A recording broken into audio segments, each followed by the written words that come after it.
పోడియంని చుట్టుపడతారు. వారికి ఏంటో నాకు అర్థం కాదు. ఎప్పుడూ కూడా వారి కుర్చీ మీద వ్యామోహం. అన్న ఎన్టీ రామారావు గారి కుర్చీని లాక్కున్నట్టే ఎక్కడ కుర్చీ కనపడితే అక్కడ కుర్చీని లాక్కోవాలనేటువంటి ప్రయత్నం నిజంగా చాలా చాలా బాధాకరం. ఈరోజు ప్రజలు ఆశీర్వదించే కుర్చీలో కూర్చోగలుగుతారు తప్ప ఈ విధంగా వచ్చి దౌర్జన్యం చేసి కుర్చీలో కూర్చోవాలనేటువంటి వాళ్ళ భావన, వాళ్ళు చేసినటువంటి బిహేవియర్ ఈరోజు నిజంగా చాలా బాధ వేస్తూ ఉంది. ఈరోజు పేపర్లు చింపి సాక్షాత్తు సభాపతి అయినటువంటి మీ మీదే వారి యొక్క దాడి చేసే ప్రయత్నం. ఎంత మీరు ఓపిక పట్టి, ఎంతో దాదాపుగా గంటగా ఓపిక పట్టి వాళ్ళకి సమయం ఇచ్చి మీరు వెళ్ళి కూర్చోండి, మీరు గవర్నర్ గారి స్పీచ్పై మీకు కూడా అవకాశం కల్పిస్తాము, మీరు మాట్లాడండి అని వారికి మీరు ఎంత వివరించినా, ఎంత చక్కగా చెప్పినా కూడా ఏమాత్రం కూడా ప్రజలకు వివరించేటువంటి ఆలోచన లేకుండా అక్కడ వారి నాయకులు కదిలిరా అంటే ప్రజలు ఎలాగో కదిలి రావట్లేదు కాబట్టి వీళ్ళల్లా వెళ్ళాలనేటువంటి భావన. అదే వాళ్ళే మాట్లాడుతున్నారు, వాళ్ళే రెడ్ బుక్ అంటారు. ఈరోజు అక్కడ రెడ్ లైన్ పెడితే దాన్ని దాటొచ్చి ఆ రెడ్ బుక్లో పేరు వీళ్ళే రాసుకుంటారేమో అర్థం కాదు. ఇంత దారుణమైన పరిస్థితి. నిజంగా ప్రతిపక్షాలు పూర్తిగా ఈరోజు చూస్తే 10 మంది కూడా లేరు అధ్యక్ష. అంటే వాళ్ళు ఇప్పటికే నిశ్చయించుకున్నట్టున్నారు, రాబోయే ఎన్నికల్లో ప్రజలు మమ్మల్ని ఆశీర్వదించట్లేదు, ఆ 10 సీట్లకే మేము మిగులుతామనేటువంటి ఆలోచన ఇప్పటికీ వాళ్ళకి కనపడుతుంది. చాలా బాధాకరం. చింతిస్తూ ఉన్నాం. ఇటువంటి వాళ్ళ ప్రవర్తన ఇప్పటికైనా మారాలని ప్రజలన్నీ గమనిస్తూనే ఉన్నారు. సాక్షాత్తు మీపైనే దాడి చేసేటువంటి వాళ్ళ ప్రయత్నం చాలా నీచంగా వాళ్ళ ప్రవర్తన ఈరోజు విజిల్స్ తీసుకువచ్చి ఏదో సినిమా వాళ్ళ విజిల్స్ లాగా. ఇంకా అక్కడ బాలకృష్ణ గారు అంటే నేను మాట్లాడుతూ ఉంటే ఇట్లా ఇదేనా సినిమానా అధ్యక్ష? ఏదో కుర్చీ మీదకి వెళ్ళిపోతున్నట్టు ఆయన తొడలు కొడితే కుర్చీ ఆయన దగ్గరికి వచ్చేయాలనేటువంటి ఆయన భావన ఏంటి అధ్యక్ష? ఇది అసెంబ్లీయా లేకపోతే సినిమా షూటింగా? నాకు అర్థం కాలేదు అధ్యక్ష. నేను లేచి ఇది ఎక్సలెన్సీ ద గవర్నర్ అని నేను మాట్లాడుతూ ఉంటే ఏదో నా మీదే కోపంగా చూస్తూ ఉన్నాడు. ఎందుకు చూస్తూ ఉన్నాడో అర్థం కావట్లేదు. ఇదేమన్నా సినిమా అనుకుంటున్నారేమో. ప్రజలు ఆశీర్వదిస్తే ఇక్కడికి వచ్చి కూర్చుని ఉంటాం ఎవరైనా సరే. వాళ్ళకి ఆ మాత్రం ఇంగిత జ్ఞానం లేకుండా విజిల్ తీసుకువచ్చి విజిల్ చూస్తూ ఈరోజు వాళ్ళ ప్రవర్తన ప్రజలన్నీ గమనిస్తూనే ఉన్నారు. ఈరోజు ముఖ్యంగా ఎంతో ముఖ్యమైనటువంటి subject the governor of AP అంటే ఎంతో ఆయన injustice anywhere is a threat to justice everywhere అని మార్టిన్ లూథర్ కింగ్ గారు చెప్పినటువంటి సిద్ధాంతాలని ఫాలో అయినటువంటి గవర్నర్ గారు. అటువంటి ఆయనే మన సభకు వచ్చి మీతో పాటుగా ఆయన అక్కడ ఉంటాం. వీఆర్ ఆల్ ట్రూలీ హానర్డ్ అధ్యక్ష.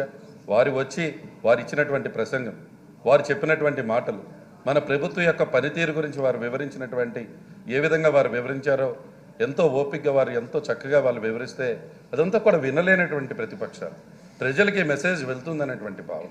కాబట్టి ఈరోజు నిజంగా గవర్నర్ గారు ఇక్కడికి వచ్చి మన ది ఎక్సలెన్సీ శ్రీ నజీర్ అహ్మద్ గారు మీ సమక్షంలో, అదేవిధంగా గౌరవ ముఖ్యమంత్రి గారి సమక్షంలో ఏ విధంగా ఈ ప్రభుత్వం 4.5 సంవత్సరాలుగా ఏ విధంగా పేదల పక్షాన్ని నిలబడింది, ఇచ్చిన మాటను ఏ విధంగా నిలబెట్టుకుంది, ఏ విధంగా ఈ రాష్ట్రాన్ని ముందుకు తీసుకువెళ్లారనేది ఎంతో చక్కగా వారు వివరించడం జరిగింది అధ్యక్ష. నిజంగా ఎందుకంటే వారు మాట్లాడుతూ ఒక రాజకీయ నాయకులు అనేవారు మేనిఫెస్టో పెట్టాక ఆ మేనిఫెస్టోకి ఎంత కట్టుబడి ఉండాలి. ఈరోజు నిజంగా ఆయనే మై గవర్నమెంట్ అని ఆయన మాట్లాడుతూ ఉంటూ ఆయన గవర్నమెంట్లో ఈరోజు పెట్టినటువంటి మేనిఫెస్టోలో 99% హామీల్ని నెరవేర్చిన ముఖ్యమంత్రి గారిని వారు ఎప్రిషియేట్ చేస్తుంటే మా అందరికి కూడా చాలా ఆనందంగా అనిపించింది అధ్యక్ష. ఎందుకంటే సాక్షాత్తు గవర్నర్ గారే వచ్చి వారే పేర్కొనటం, ప్రజాసేవ పట్ల మా సీఎం గారికి ఉన్నటువంటి చిత్తశుద్ధిని వారు ఎప్రిషియేట్ చేయడంతో నిజంగా మాకు అందరికీ కూడా చాలా ఆనందంగా అనిపిస్తుంది అధ్యక్ష. ఎందుకంటే నిజమైన నాయకులు ప్రజల అభివృద్ధిని కోరుకుంటారు అధ్యక్ష. అదేవిధంగా ఎన్ని అడ్డంకులు వచ్చినా పక్కా ప్రణాళికతో ప్రతిదాన్ని కూడా అధిగమించి ప్రజలకు మేలు చేస్తారు అధ్యక్ష. అదేవిధంగా కళ్ళబల్లు కబుర్లు చెప్పే నాయకులు గ్రాఫిక్స్ చూపిస్తారు. అదేవిధంగా పోలవరం నిధులను కూడా ఏటీఎంలా వాడుకున్నటువంటి వ్యక్తులు, అదేవిధంగా ఎన్నికల ముందు విడుదల చేసినటువంటి మేనిఫెస్టోలను కూడా దాచేసేటువంటి వ్యక్తులు ఈరోజు గవర్నర్ గారి ప్రసంగాన్ని వినటానికి కానీ దానిపైన చర్చించడానికి కూడా వారు రాకపోవడం అంటే అతిశయోక్తి ఏం లేదు అధ్యక్ష. ఎందుకంటే ఒక రాజకీయంలో విలువలు విశ్వసనీయతతో మా ముఖ్యమంత్రి గారు రాజకీయం చేస్తూ ఉంటే విలువలు లేకుండా ఏదో ఒక మాయమాటలు చెప్పాలనేటువంటి ప్రతిపక్షాలు యొక్క ఆలోచన ఉంది అధ్యక్ష. ఎందుకంటే ఈరోజు మేము ప్రౌడ్గా చెప్తూ ఉన్నాం అధ్యక్ష, our government is the pro poor government అనేది మరొకసారి నిన్న గవర్నర్ గారి మాటల్లో కూడా మన అందరికీ అర్థమైంది అధ్యక్ష. నిజంగా చూస్తే పేదల కోసం ఆలోచించే, పేదల మాట విని పేదల కోసం జీవించే ప్రభుత్వం పేదల గుండెల్లో స్థానం సంపాదించినటువంటి గౌరవ ముఖ్యమంత్రి గారు అధ్యక్ష. కొన్ని ఈరోజు ఈ రాష్ట్రంలో ఉన్నటువంటి పూర్ టు పూర్ని అప్లిఫ్ట్ చేయాలనేటువంటి ఆలోచన ఒక గొప్ప సిద్ధాంతంతో ఆయన ముందుకు వెళ్ళటం చాలా ఆనందంగా ఉంది అని చెప్పి కూడా ఈరోజు మీకు తెలియజేస్తూ ఉన్నాను అధ్యక్ష. ఎందుకంటే ఏ true leader focuses on the development of people, overcomes obstacles with perfect plans and benefits the community అధ్యక్ష. On the contrary, a fake or a selfish leader relies on graphics, flashy presentations, uses Polavaram funds like ATM and even hides the pre-election manifestos అధ్యక్ష. ఇంత ఈ విధంగా నిజంగా నేను ఈరోజు నిజంగా చెప్పేది the commitment to the social justice, the equality and the empowerment మన ముఖ్యమంత్రి గారి యొక్క ఆలోచన. ఆయన it's a testimony of our government and hour honourable CM YS Jaganmohan Reddy గారు అధ్యక్ష. ఇందాక మన తోటి శాసనసభ్యులు మాట్లాడుతున్నట్టుగా ఈరోజు అంబేద్కర్ గారి ఒక వ్యక్తిలా కాకుండా ఒక సిద్ధాంతంగా తీసుకుని నమ్మిన నాయకులు మన గౌరవ ముఖ్యమంత్రి జగన్మోహన్ రెడ్డి గారు అధ్యక్ష. స్వరాజ్ మైదానంలో 18 ఎకరాలు పైచిలుగా ఉన్నటువంటి ప్రాంగణంలో 404 కోట్ల రూపాయల వ్యయంతో అంబేద్కర్ గారి విగ్రహంతో పాటుగా అక్కడ దాదాపుగా 2000 మంది కూర్చునేలాగా కన్వెన్షన్ సెంటర్, అదేవిధంగా గ్రంథాలయం, మరి స్మృతివనం అన్నీ కూడా నిజంగా చూస్తూ ఉంటే అదొక చరిత్రాత్మకమైనటువంటి ఘట్టం. ఈ ప్రభుత్వం గర్వంగా చెప్పేటువంటి ఘట్టం. ఈరోజు నిజంగా గౌరవ ముఖ్యమంత్రి గారికి మాత్రమే అది సాధ్యపడింది అధ్యక్ష. ఎందుకంటే గతంలో అంబేద్కర్ గారి స్మృతివనం నిర్మిస్తానని చెప్పారు. ఆయన హయాంలో ఆ విషయాన్ని ఎన్నో మార్లు పట్టించుకోలేదు అధ్యక్ష. వారు చెప్పడమే, మాయమాటలు చెప్పడమే కాదు. దళితుల్లో పుట్టాలని ఎవరైనా కోరుకుంటారా అని మాట్లాడినటువంటి వ్యక్తులు అంబేద్కర్ గారి విగ్రహాన్ని పెడతారని మేము కూడా అనుకోలేదు అధ్యక్ష. అలా ఆయన పెట్టడు, మాయమాటలే చెప్తున్నాడు అనుకున్నాం. నిజమైన అంబేద్కర్ గారి ఆశయాలను ముందుకు తీసుకెళ్తున్నటువంటి గౌరవ ముఖ్యమంత్రి గారు నిజంగా స్వరాజ్ మైదానంలో వారు ఏర్పాటు చేసినటువంటి 404 కోట్ల రూపాయలు వెచ్చించి నిజంగా నిజంగా అది ఈరోజు మన అందరం కూడా మాట్లాడుకుంటూ ఉంటే ఆంధ్రప్రదేశ్ విజయవాడ అని మాట్లాడంగానే నిజంగా ఈరోజు మనకి ఏ విధంగా అయితే అమెరికాలో స్టాట్యూ ఆఫ్ లిబర్టీగా మాట్లాడతారో ఈరోజు స్టాట్యూ ఆఫ్ సోషల్ జస్టిస్గా మన అంబేద్కర్ గారి విగ్రహాన్ని విజయవాడలో ఇక్కడ స్థాపించినందుకు గౌరవ ముఖ్యమంత్రి గారు ప్రత్యేకించి కూడా మా ధన్యవాదాలు తెలుపుతూ ఉన్నాం అధ్యక్ష.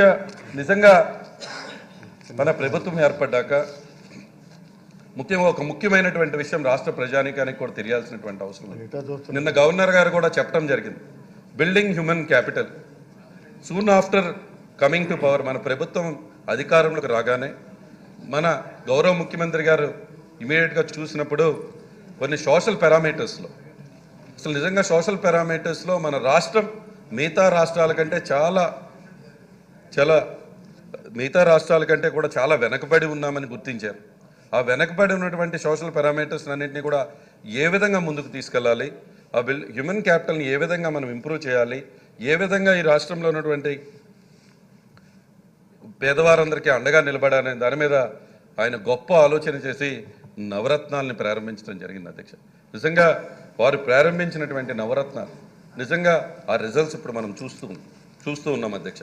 ఎందుకంటే ఈరోజు మనం చూడటమే కాదు, డైరెక్ట్గా ఈరోజు మనం చూస్తే నీతి ఆయోగ్ లాంటి గొప్ప సంస్థలు joint partnership with UNDP and Oxford policy and human development ఇనిషియేటివ్లో వాళ్ళందరూ కూడా సంయుక్తంగా రిలీజ్ చేసినటువంటి పేపర్లో there is a steep decline in poverty head count ratio in Andhra Pradesh అని ఇచ్చారు. దానికంటే ఇంకా ఉదాహరణ ఈ ప్రభుత్వానికి ఏముంది అధ్యక్ష? ఈరోజు నిజంగా పావర్టీ రేట్ని తగ్గించాము, the poverty head count ratio in Andhra Pradesh has been decreased అని సాక్షాత్తు నీతి ఆయోగే ఈరోజు మనకి చెప్పే విధంగా చేయగలిగామంటే అది మన గొప్పతనం కాదా అని అడుగుతున్నాం అధ్యక్ష. గతంలో చంద్రబాబు నాయుడు గారు అధికారంలో ఉన్నప్పుడు 11.77% ఉన్నటువంటి మల్టీ డైమెన్షనల్ పావర్టీ ఈరోజు మన ప్రభుత్వంలో 4.19% తగ్గిందని నీతి ఆయోగ్ మరియు ఇతర సంస్థలు కూడా చెప్పారు. అంటే ఏ విధంగా పేదరికం నిర్మూలన జరుగుతూ ఉంది, ఏ విధంగా పేదవారికి ఈ ప్రభుత్వం అండగా నిలబడుతుంది అనేది నిజంగా ఈరోజు తెలుస్తూ ఉంది అధ్యక్ష. అదేవిధంగా ఈరోజు గౌరవ ముఖ్యమంత్రి గారు కొన్ని అద్భుతమైనటువంటి ఎవరో ఆలోచించినటువంటి సెక్టార్స్ మీద ఫోకస్ చేయడం జరిగింది అధ్యక్ష. ఎందుకంటే an imbalance between rich and poor kids అనేది ఉండకూడదు. ఈ రాష్ట్రంలో ఇంబ్యాలెన్స్ ఉండకూడదు. అందరికీ కూడా ఎడ్యుకేషన్ అందాలి, అందరికీ కూడా క్వాలిటీ ఎడ్యుకేషన్ అందాలనేటువంటి ఆలోచన చేసినటువంటి ముఖ్యమంత్రి మన జగన్మోహన్ రెడ్డి గారు అధ్యక్ష. అంటే రిచ్ పిల్లలందరూ కూడా వెళ్ళి పెద్ద పెద్ద స్కూల్లో చదువుకుంటూ వాళ్ళకి ఇంగ్లీష్ మీడియంలో చదువుకుంటూ ఉంటే ఇక్కడ చిన్న పేదవారి ఉన్నటువంటి చిన్నారులకు కూడా వాళ్ళకి అన్యాయం జరగకూడదు, వాళ్ళకు కూడా ఈక్వలెంట్ ఎడ్యుకేషన్ రావాలి, క్వాలిటీ ఎడ్యుకేషన్ వాళ్ళకి అందించాలనేటువంటి ఒక గొప్ప ఆలోచన చేసినటువంటి ముఖ్యమంత్రి మన జగన్మోహన్ రెడ్డి గారు అధ్యక్ష. ఎందుకంటే పేదరిక నిర్మూలన నాణ్యమైన చదువు ద్వారానే సాధ్యమవుతుందని మన ముఖ్యమంత్రి గారు గట్టిగా నమ్మటం జరిగింది అధ్యక్ష. ఈరోజు అది ప్రతి ఒక్కరి హక్కు, చదువు అనేది ప్రతి ఒక్కరి హక్కు కావాలి. పేద పిల్లలు తెలుగు మీడియంలో పరిమితమై ఉండకూడదు. సంపన్న పిల్లలు ఈరోజు ఇంగ్లీష్ మీడియంలో చదువుతున్నారు. సంపన్నులకు అదే ఏదైతే అందుతుందో అదే పేదవారికి కూడా అందాలనేటువంటి ఒక గొప్ప ఆలోచన చేసినటువంటి ముఖ్యమంత్రి గారు మన గౌరవ ముఖ్యమంత్రి గారు అధ్యక్ష. Quality education to the poor is the moment for bringing them from darkness to light అధ్యక్ష. ఈరోజు ఒక డార్క్నెస్ నుంచి లైట్లోకి తీసుకురావాలంటే ఆ పూర్ పిల్లలందరికీ కూడా ఎవరైతే ఈరోజు ఉన్నారో ఆ పూర్ కిడ్స్ అందరికీ కూడా ఈక్వలెంట్ అండ్ క్వాలిటీ ఎడ్యుకేషన్ ఇవ్వాలనేటువంటి ఒక గొప్ప ఆలోచన చేసినటువంటి వ్యక్తి మన గౌరవ ముఖ్యమంత్రి గారు. వారు ఎప్పుడూ చెప్తూ ఉంటారు అధ్యక్ష, we are not just advocating the right to education but right to quality education అని మన ముఖ్యమంత్రి గారు ఎప్పుడూ చెప్తూ ఉంటారు అధ్యక్ష. అదేవిధంగా ఈ రాష్ట్రంలో